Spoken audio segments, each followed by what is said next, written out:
Hello and welcome back to Drivin Dads. It's been a while. We did try this. When did we try this? A week ago, 2 weeks ago.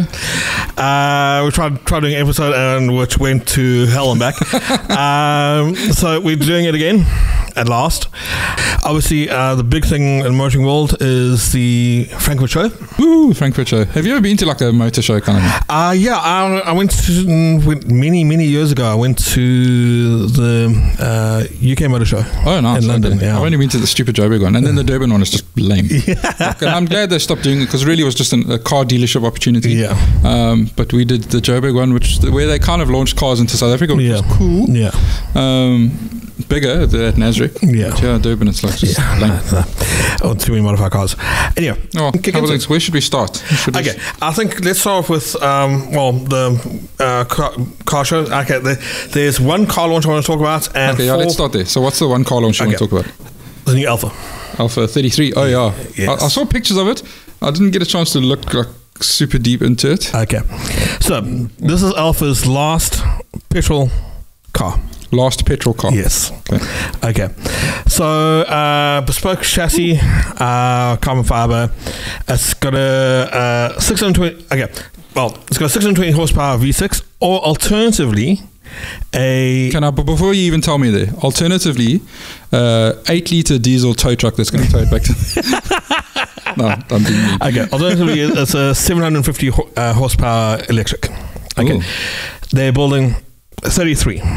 Okay, because of the name. Now, the car itself is an homage to the original Alpha 33 dating back to 60s, if I remember correctly. Okay, so all been sold out already. I think the listing price was about 1.4 million euro. Okay. So what is like 20, almost 20 something million rand, almost 30? Yeah. So interesting enough, the majority of owners have chosen petrol. Okay. I think largely because... Well, if it's the last petrol car, I can imagine. I can gather. Even though it's got less power. So you said what petrol engine is it? It's a 3-litre V6. Okay. Ooh. But not related to the V6 that's in the Maserati MC20, which is interesting enough. Even it's got the same horsepower. Do you think it might have anything, and I suppose it's a bit weird, any relation to Formula 1 kind of engine? No. It's related to the V6 that's in the GTA. Okay. So slightly bought out because the GTA one is, I think, a 2.9. This is a 3. Okay, so 0 to 100 kilometers an hour, less than 3 seconds. 207 miles per hour top speed. And I think as a swan song for internal combustion for Alpha, not a bad way to buy out. Yeah, it's not. You know what? I'm starting. There's something happening.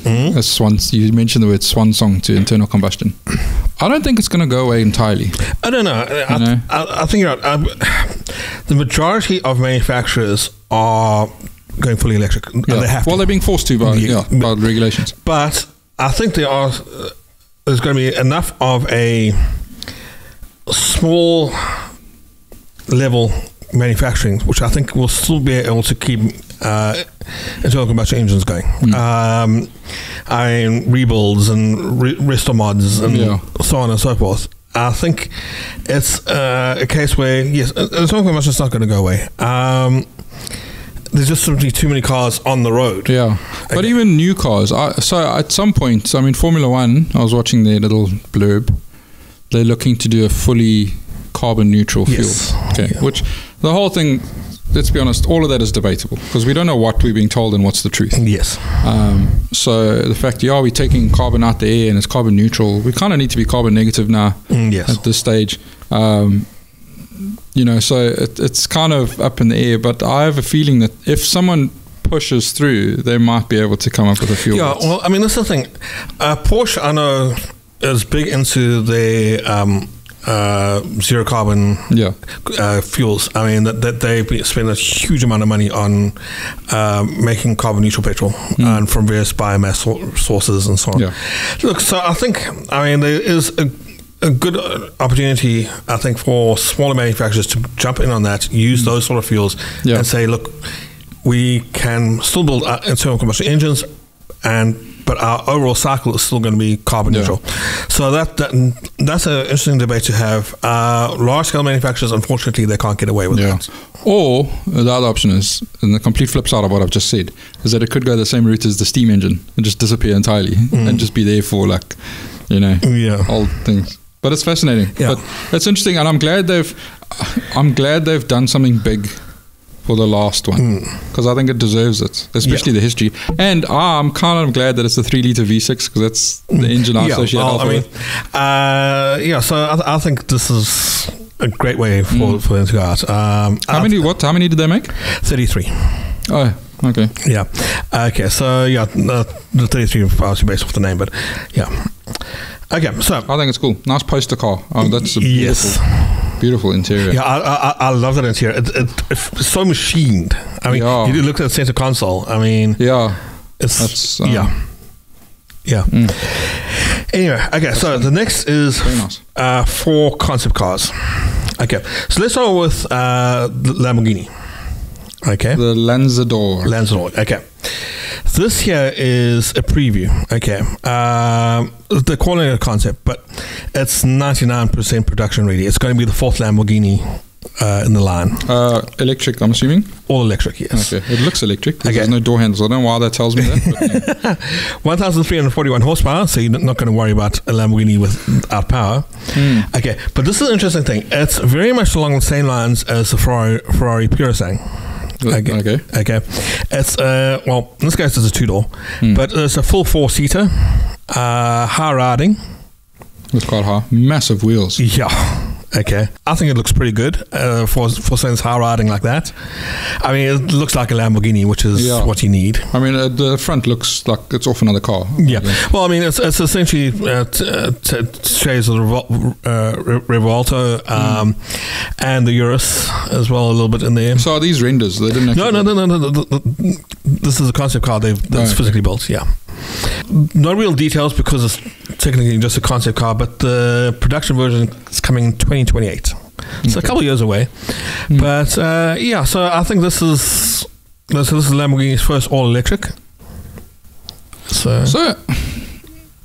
this is interesting. So the electric motor is going to level the playing field for some, or will it? I mean, because these guys will just chuck a V12 and something, and then Volkswagen is stuck with a 4-cylinder. It's a very valid point. I mean, the amount of power electric cars have is astonishing. Yeah. I mean, 1,341 horsepower. I mean, think about this.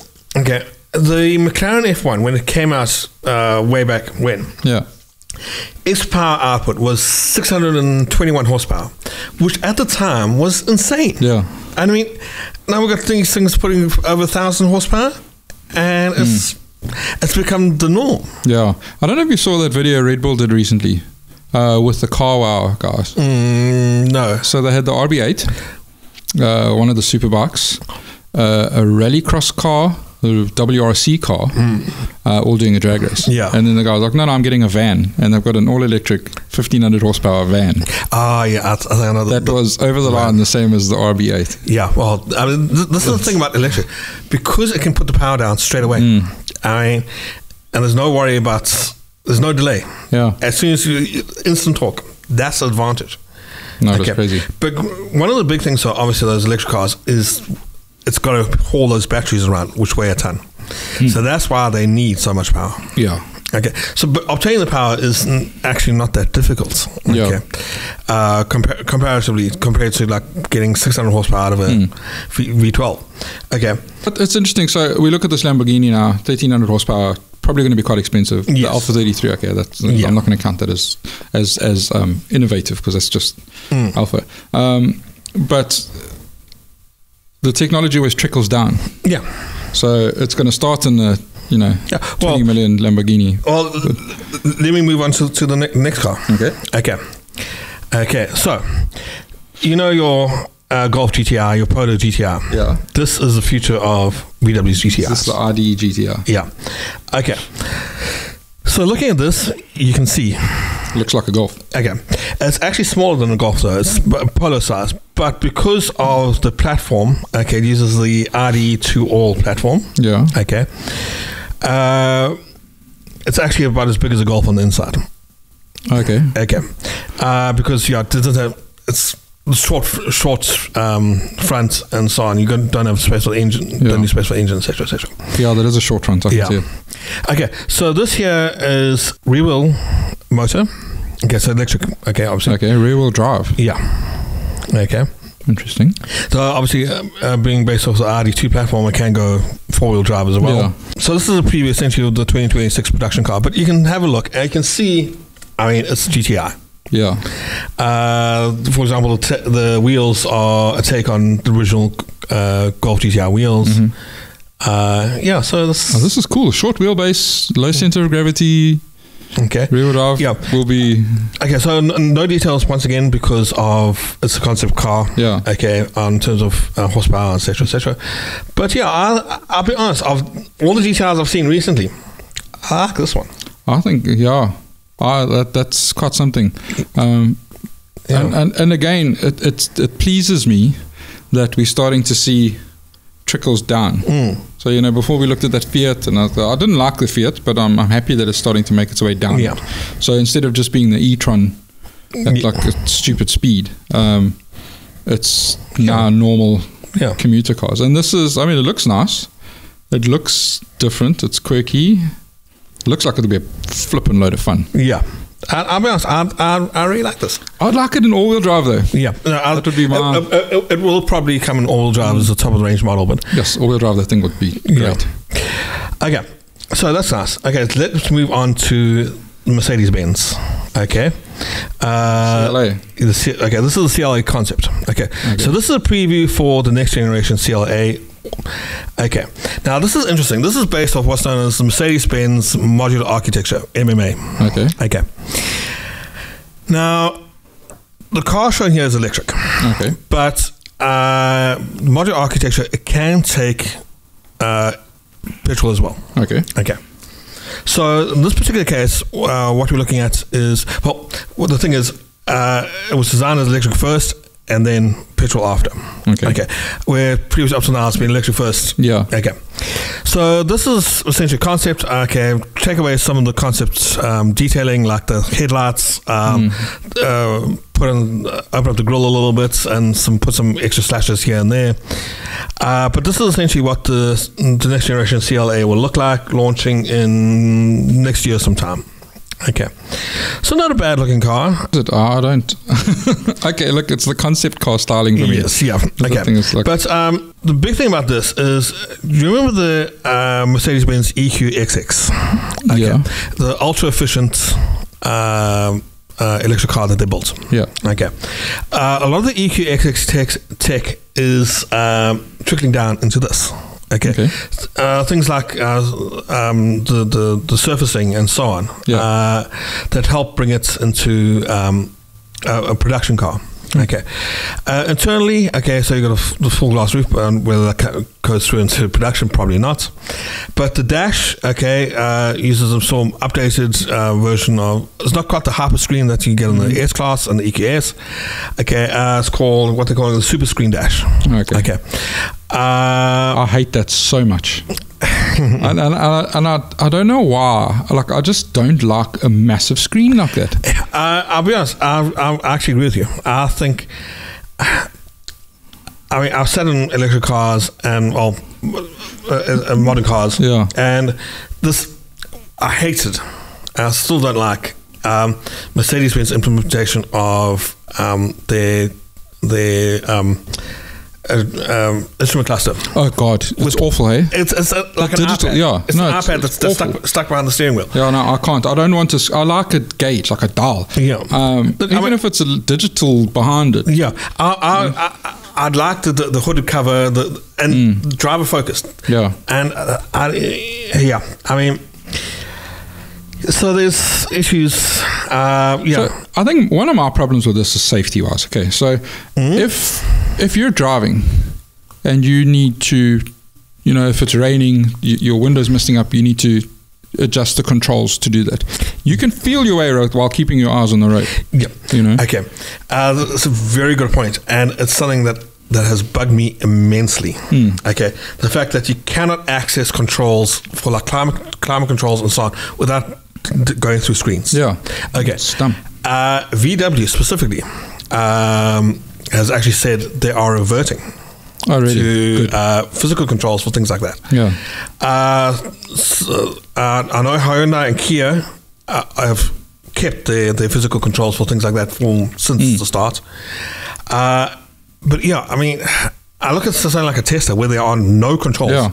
I saw an interesting thing the other day. They've updated the Tesla 3, okay, and there's an issue. I mean, if the screen doesn't work, you can't start the car. Well, that's dumb. Like, for what purpose, you know? Yeah, there are ways around it. There's a little touch-sensitive thing by the rear-view mirror, but yeah, and I think how are you going to? So you have to tow the car into a place you can't drive it. That's ridiculous. So yeah, they're taking too much away from. So the beauty of cars in the day was that anyone could operate them. Yes, you know, and now it's like you have to have a degree to operate them. So I was thinking the other day, I was watching Idiots in Cars on Reddit, and I was watching people on the road in general, and the amount of critical thinking you have to have as a driver is quite high. Yeah.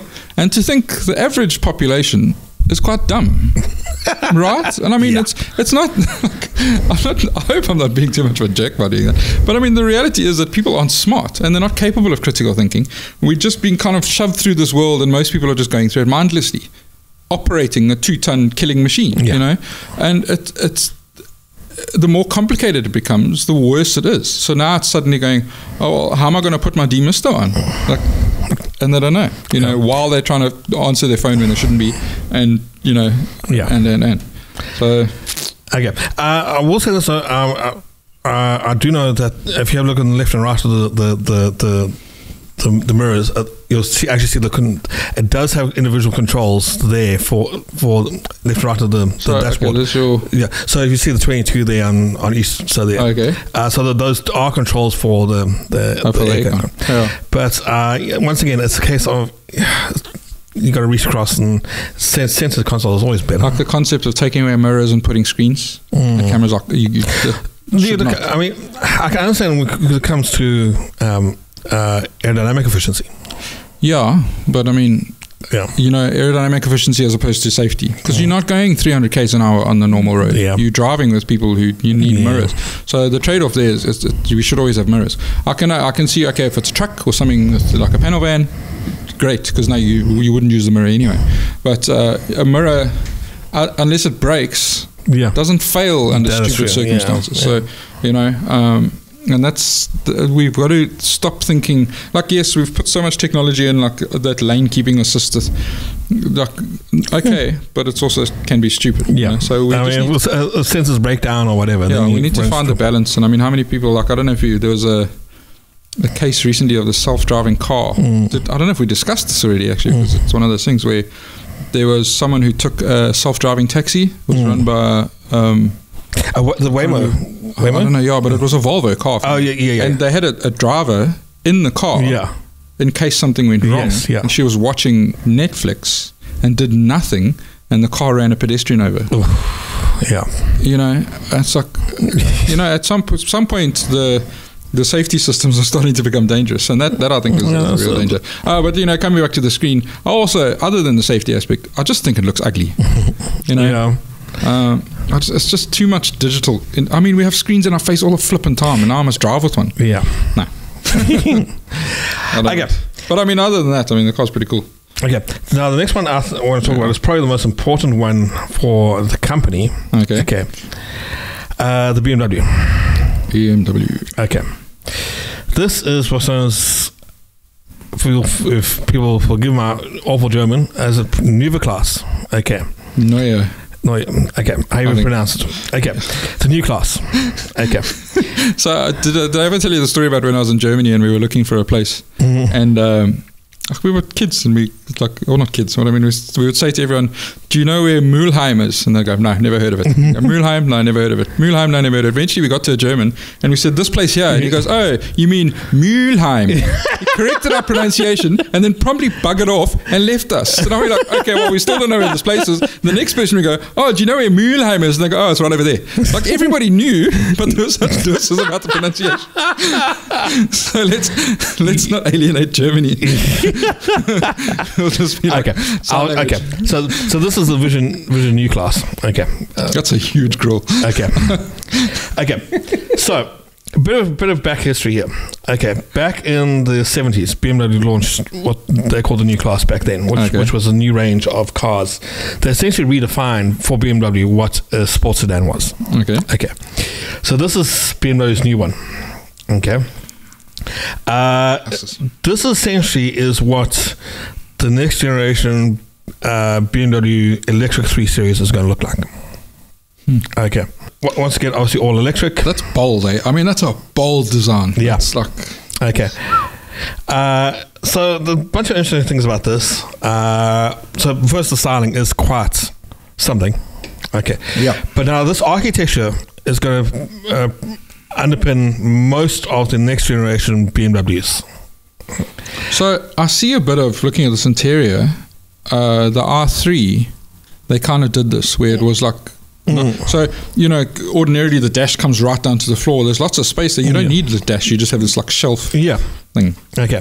Now, one of the interesting things about this, so styling wise, it's once again an interesting design. Lots of 3D printed elements for lighting and so on. So it's got 4-seater here, but obviously in production will be a bench, back seat, etc. But one of the things is it's got what BMW is calling panoramic vision. Okay, which is essentially a full-scale HUD across the width of the screen. Oh, they show you there. Okay. So what does it do? So obviously they don't have mirrors, so they're using. Yeah, well, the production one will mirrors. If you have a look in the door, you can actually see. I think that's not quite sure where they're going to have the screen for that. But anyway, that looks so photoshopped in. Okay, so this basically a screen across. Okay, so for the driver, we'll have all the speed and range, etc., because there's no instrument cluster. Okay, then other stuff will show things like music, and on the other side there'll be stuff that the passengers can control. Okay, gesture controls. Okay, so this is an interesting thing, but for BMW, this is probably their biggest launch in the last 20 years. Reckon. Okay, because of how important this is to the future of BMW. This is what BMW sees themselves doing or being for the next 20, 30 years. Okay. That is a very interesting thing if you say that. Yeah, okay.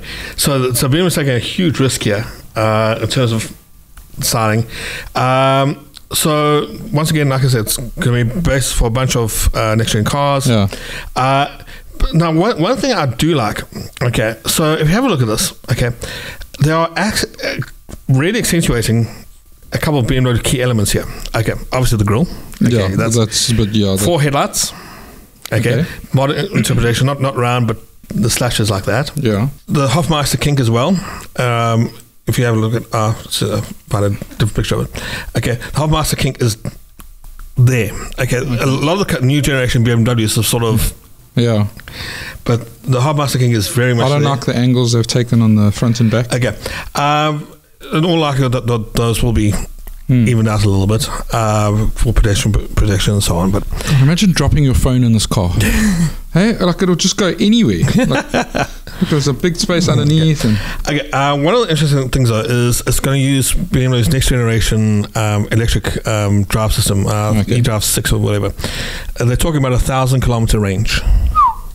Yeah, you see, now we're talking. So now so I always figured that would come out So because that's always been the one comment people say, but the range is a problem. So again, but we saw this with the M60, where their range is even now in a car they're producing is very, very good. But so this is Venus next generation eDrive system 6.0, if I remember correctly. So much more efficient. The battery packaging is much cleverer. Also, one thing about the design, once again, it's all about aerodynamics. Okay. So that's why it's so smooth. I'd imagine aerodynamics and cooling are considered a lot. Okay. But altogether, that entire packaging system, you're talking about a car range of 1,000 Ks, which is what's needed. That's the next step that is needed for EVs. Yeah, I agree. I think... when we start looking at things like that, and we start looking at, again, it happened with internal combustion engines. We were just all about, let's get it moving first, and then we'll start making it faster, and then we started making it longer range, So, and then more economical. And when you look now, the fact that we're getting like amazingly economical engines, it'll happen. Hopefully it happens quick. I mean, that's encouraging. Yeah, I mean, this is the pace. I mean, when did we launch his first electric car? I mean, not that long ago, if you think about it. Yeah. I mean, it was the R3. The original R3 was the first electric car.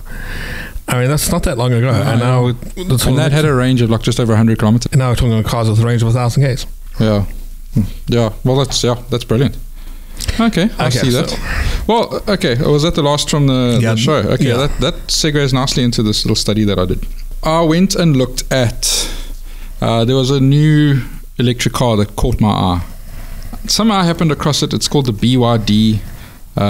Coming to South Africa, we'll quickly have a couple of look at some pictures. So Chinese-made electric car, decent range, decent cost. We'll talk about the price now, but like an okay car, nice interior, nice features, a little guitar, speakers. I mean, so they're going and in fact they've made it so that you can pluck those strings and they'll make a noise, which I think is, God, imagine children doing stuff. But anyway, I think it's, it's a nice looking car, decent platform, I suppose. They've done it quite modular, so everything's within the motor. So the inverter and everything's so it's just one unit that you could fix and replace. So anyway, looks like a normal car, that you see on the road. So quite lekker. So price-wise on that, it is 768,000 to buy. Okay, fully electric. So what I wanted to do was look at the comparison in running costs. So if I take average monthly kilometers of 1,000 kilometers, it's kind of what I'm doing now. So comparing, this is comparing the old fuel price now. So this is the fuel price before it just went up recently. So my diesel price is 19.82 Rand, my petrol price is 22.11 Rand. Okay. Cost per unit on electricity, this is after the increase, so 3.16 Rand per kilowatt hour. Their consumption on the BYD, they say, is 15.6 kilowatts per 100 kilometers. So for 1,000 kilometers a month, you'll be paying 493 Rand. In fuel cost. Compared to my Volvo, which was running at 7 liters per 100 Ks, 1,387 Rand on that. It was actually running at 6.8 for a while as well, but I mean, even if we'd go 6.8 to my little spreadsheet here, that only saves us like $40. So it's not a huge saving. But so that's a huge difference in cost. So then I went and said, okay, that's 768. The next cheapest electric car is the Mini Cooper. That apparently runs at 14.9 kilowatts. So you're looking at 471, a saving of 20 Rand there. And that's 742,000 to buy. So comparatively, I've got some cars here. So let's look at the Haval HEV. So that's a hybrid electric vehicle, petrol engine. They've said it's 5.2 liters per 100 kilometer, which is obviously not the case. So when I look at, like, my Volvo was claimed at 5.7, but I'm actually getting 7. So we'll just keep it comparatively. If my Volvo ran at what they said it was, it'll be 1,100 Rand a month. Haval hybrid electric vehicle, 1,149 Rand. So that's not even that big a saving for having a hybrid. So it's like, what's the point? When you look at the Mahindra, which I quite like, the XUV, that's the 1.5 diesel. Again, on the old diesel price, we're looking at 991 Rand a month for the same mileage per their thing. So That's only like just double what you would have for an electric car. Purchase price is half of that. So the Mahindra is 306,000. Then I compare, so the Audi Q3, similar price range to the BYD. That's a petrol engine, 7.2 litres per 100 Ks. You're looking at 1,600 odd. The BMW X1, also similar price range, very popular car, 1,400 Rand. Then the Ford Ranger, which was the most popular car in South Africa, at 1,427 Rand. That's also a diesel.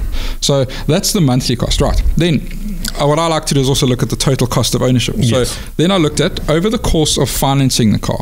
Okay, so you'll finance the car over 7 years, and then you'll obviously fuel that car for 7 years. Yeah. This is not taking into account degradation in range for both, for all of them. Eh? Yes, so, I mean, petrol cars do decrease, they all decrease. Okay, maybe electric's a little more, but either way.